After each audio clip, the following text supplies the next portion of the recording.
When we're talking about harm reduction services, what are we talking about? Why are they necessary? And how does Cochise harm reduction go about doing that?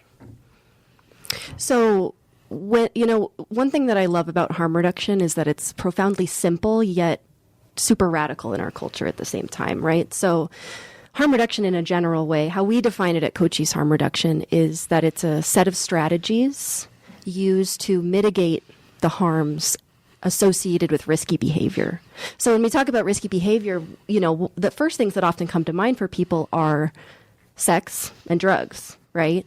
But there's lots of other behaviors that are associated with risk in our culture. The ways that we use and spend money and make money, the ways that we drive in cars and vehicles and airplanes, right? So on a really basic level, seatbelts are harm reduction, right?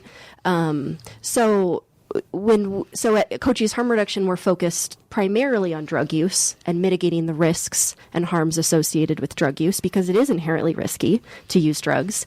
Those dangers, those risks skyrocket when we're talking about people who are having to use these drugs clandestinely, hiding in the shadows and in the dark corners of our communities.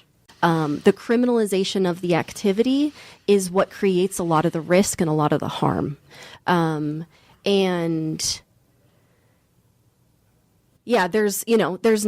some that we can do on that level, but at the end of the day, these drug laws have existed for 50 plus years, and it's going to take a long time to dismantle them.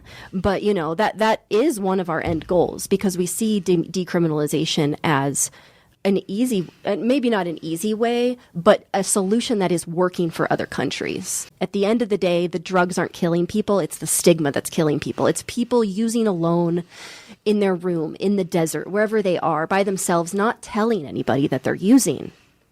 And then we find those people passed away. Those are primarily the people who are passing.